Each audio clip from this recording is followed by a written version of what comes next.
we may have just gotten the most guaranteed to get upgrades player SBC of the year, so we need to talk about that and why it's so guaranteed. And we also have a lot of random bits of news and info to talk about today. FUT Birthday is coming up relatively soon, so we'll do some discussions on that and what the promo was in between Fantasy FUT and FUT Birthday last year, and if that will come back or not. And also for this video, we will open the new 87 plus base winter wildcard or team of the year icon pick. Now, I gotta admit, I was seeing like nothing good in this. I saw like probably 10 or 15 of these being opened, and I saw nothing. So I'm not gonna hold my hopes up high here. We'll open this at the end and let me know if you guys opened it and also got anything good in it, because I hope you guys did. And also subscribe if you're new. And let's just begin with Fridolina Rolfö, who finally dropped today. If you guys want to buy coins, you can go to mmoxp.com. The link is in the description. Use my code JFC at checkout for a 5% discount. 5-star week with 4-star skills, of course. She has Pinged Pass and Trickster Plus, which is debatably not the best, but it's okay, honestly. But the biggest thing here, she can play center mid. So the fact that she can play center mid, and she has 87 pace, and I used her at center mid a lot at the beginning of this FIFA, and she was fantastic in that role. This card is going to be very, very good. Look at the base playstyles: whipped pass, technical, quick step, relentless, first touch. Really, really nice playstyles on there. Nothing defending wise, which you maybe would want to see, but it's not that big of a deal to me. But the reason this card is so guaranteed to get upgrades, if you guys don't know, like, Barcelona women's is the best team in the world pretty much. And here it is. So here's the Barcelona standings here. They have 18 played, 17 wins, 1 draw, 75 goals scored, 4 conceded. They have conceded 4 goals all year with a 71 goal difference after 18 games with a 52 point total, which is insane. Now, also, we talked about how Rolfö, if you guys didn't know, was injured, actually. She's been injured since like the start of the entire season. But we do have news also that she is back in training, and this from 6 days ago from Barcelona women's team was Rolfö back in training 6 days ago. So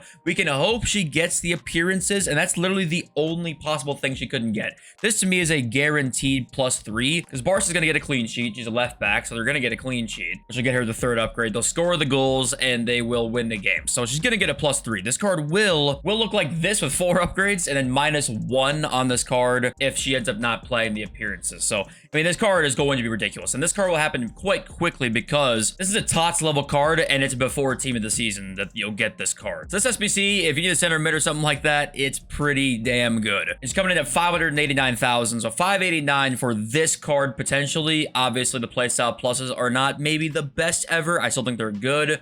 It's great. It's hard to go wrong with that. So I'll definitely be doing her. And no, I will not rephrase that. Vladjimir's smaller rec came out. His SBC dropped at the exact same time, and I think this card actually looks pretty damn good too. Press proven and rapid plus, 4-star, 4-star, and the stats in game do look pretty good, honestly. Only downside with this card is there is no shooting playstyles. If we look here, he doesn't have any. He's got no finesse, no power shot, no trivela, so he's got no shooting playstyles, but dribbling on this card will feel very, very good. Press proven, technical, and first touch is going to make this card feel amazing on the ball. So if you're a dribble type heavy guy, this card will be very good. And outside of that, maybe it's not for you, but I wish there was a way to maybe try him before you completed him. But 85, 87, 88, I think he's coming in at like 300, 400k. Yeah, 367,000. So, you know, you be the judge if that's worth it or not. I think if you like the George Best card that came out and you're more on the dribble heavy type, then sure. If not, maybe it's a pass for you. Now, we do have one SBC leak right now, and that is Ander Herrera for Fantasy FUT, and it does say we're going to get daily fantasy player SBCs all the way through this promo. So I'm assuming Ander Herrera will be today, and after that, we don't really have any leaks yet. So tomorrow we'll probably know more. I think Bill Bauer like top 4-ish, so you can kind of, you know, be the judge, and if he'll get a lot of upgrades there, but we have no idea if the SBC comes out how good he's actually going to be. Outside of that, no leaks guaranteed, but we'll talk about FUT Birthday here in a sec here. This week's Fantasy FC pending upgrades, there's a lot of them. Company getting a +1, Tevez, Grealish, Poetano's getting a +2, which is really nice. The free Adley card getting a +1, Lees Malou getting a +2, Werner SBC getting a +1. It's kind of the thing with this promo is that, you know, the cards maybe didn't look super amazing. They kind of looked good, but maybe not amazing off of rip here. They're gonna get so many upgrades that in like 2 weeks time, these cards will be ridiculous and super expensive. I mean, to be fair, the top end cards have been stupid expensive this whole time, but I mean, even like the bottom type cards will also be. And yeah, it was the upgrades there. I've seen a lot of people asking about FUT Birthday. This is the official card design for FUT Birthday, by the way, so whereas just a concept, obviously. We'll probably see almost all of like the old MLS guys in the FUT Birthday promo. They almost always put, you know, the old, like kind of used to be be hybrided players into FUT Birthday. That'll be fun. But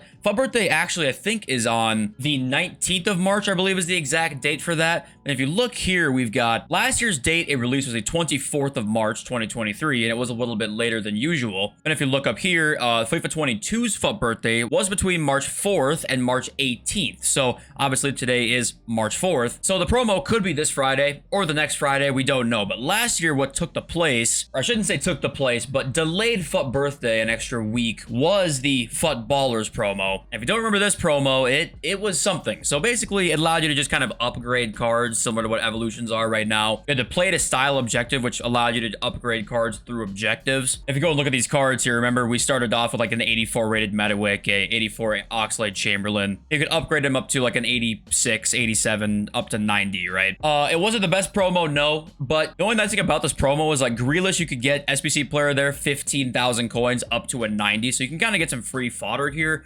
But it wasn't a very hyped up promo. It really wasn't. So will they bring it back? I mean, you be the judge. I would assume that they wouldn't, but we never know. I bring this up because FUT Birthday usually is a catalyst for like a power curve change a little bit on the market. If you look at the FUT Birthday cards from last year, there were some pretty big ones. We got some like alternate skill move and weak foot versions, like 2 Darwin Nunez's here with 1 with 5-star skills and 4-star weak foot and then swapped. Last year's wasn't insane, but some years FUT Birthday really pushes like the power curve with skill moves and weak foot. Now this year we've seen more skill moves and weak foot boosts than, you know, most years. I feel like EA are much better with that. And by the way, holy fuck, I forgot about the Bruno Guimaraes' neck.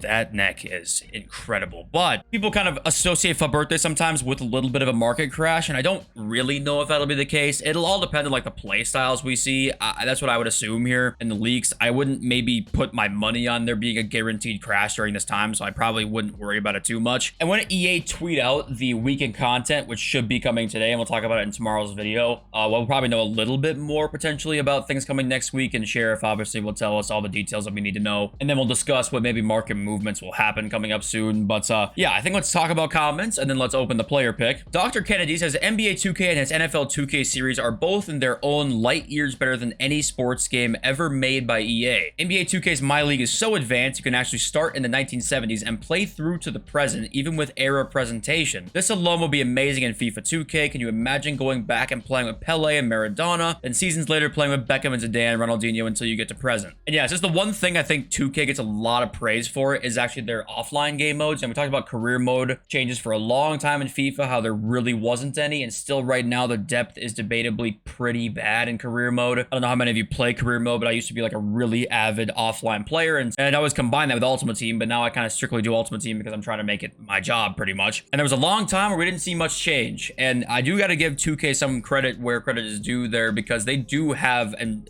seemingly more care about their offline modes. Now, of course, if you're an avid 2K player, you might disagree or something like that, but looking at the depth of an NBA 2K My League, which is just basically career mode, it is so beyond what FIFA has. It's actually shocking. So there could be some hope in that sense where we could see, you know, a lot more offline depth, which would help a lot. Now, of course, the microtransactions, that kind of thing, we just don't really know about. It's probably going to be pretty fucking bad. This is also why I do think there are exciting things to discuss when talking about 2K possibly making a FIFA game, because I don't think it's all just going to be the exact same as EA. Could it end up being that way? It obviously could, but we could see just a lot more different things, a lot more innovation from both companies here regarding the game, and I think that could only be good for us. If it ends up sucking and they both are money hungry and then nothing good happens from it, then, you know, fuck it meant nothing. But I actually kind of doubt it's that dour. Does that make sense? At Vrolik, I could be saying that totally wrong. Market is bad because of the lack of casual players. Tryhard's taking a break too. The gameplay was so bad through the year. People are fed up with it. They broke the addiction of RTG players with the high market. Only pack addicted people are playing the game, I guess. They fucked up big time this year. Yeah, I totally agree. That's kind of what I was saying with the game mode stuff, because the lack of casual players is definitely, I think, a thing this year. And more casual players and more hardcore players would be more likely to play your game if your game modes were better. I just think, you know, what makes a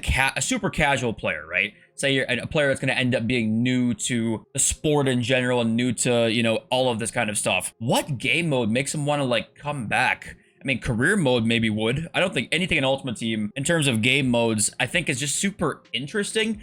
I could be wrong about that because I'm not a casual, but doesn't it kind of feel like there's not really anything interesting with the game modes a lot of the time? And I'm not even sure exactly what I'd maybe be looking for. So maybe I'm just speaking totally out of my ass here, but I feel like nothing excites me or nothing is super interesting about the game modes in this game. I don't know. I think draft is probably the most interesting, but then you have to pay to get in, so you don't want to play that and you can't really play that right away. I don't know. What do you guys think about that? At JJ says, just me or cards once good a week ago are now nerfed to a max degree. Eusebio, Team of the Week Hansen, etc. Guess new patches really do change the gameplay. In quotations, because i.e. Scrooge McEA needs people's money. This is a theory that obviously people have had for a long time. I struggle to kind of agree with it because we have to assume EA competence, that they can like code things differently. I think the game just sucks right now. And your Eusebio and Hansen are getting worse because EA fucked up the gameplay and the shooting is worse now. The shooting is definitely worse than it was, which is funny. The shooting was already worse than last year. We had it good. We literally, nobody complained about shooting last year that it was too good. Nobody did. And what did they do? They made it worse. They made a bunch of things worse. And here we are right now, back to pretty much fucking square one. And Christopher says, yeah, new patch, bro. Gameplay's horrendous. And that's kind of what I think it is. And obviously, it's hard to completely dismiss changing the gameplay, in quotes, because like you're insinuating that they want you to, you know, change your team up and spend money on the game. It's hard to dismiss that because we know what the company is. However, I just think that the fucking game sucks. But all right, let's rip this open and see if we can get something. I've not really got anything in the icon picks or packs since I got Puskas, and obviously that was a fantastic pull, so I can't really complain too much, but it will be nice to see something here. And hopefully, if I can get a Team of the Year icon, even though I saw nobody get them, that would obviously be insane as well. Let's see what we can get in here, and I'm seeing Netherlands, Spain, and Croatia, which is not good. That is not a good start. We start with Spain here. Let's go over, and it's Casillas. Okay. Croatia doesn't even matter. We can just look. It's Davor Suker. Holy Christ. Please God, Netherlands. It's not Van der Sar, so I know it's not a duplicate. So physical is, I mean, this has to, we're only hoping for Cruyff and Hullet, and it already I don't think can be Cruyff or Hullet. I'm pretty sure here. Yeah, this is gonna be like Marco van Basten or something like that, isn't it? Yeah, dribbling is like high, but I mean, the passing is actually high. I don't know who this is. Still have no idea who this is. It's Winter Wildcard Bergkamp. Or sorry, not Bergkamp, Van Basten. Okay, I mean, we just got a 92 out of this, but that's, yeah, that's not great. The fact that base icons are in this, it confirms just that you are probably not gonna pack anything great out of this. So let's just be honest here. Van Basten's going for 170. Well, hope you got better than me, and thank you for watching every day. I love you all. Since video very soon. Peace.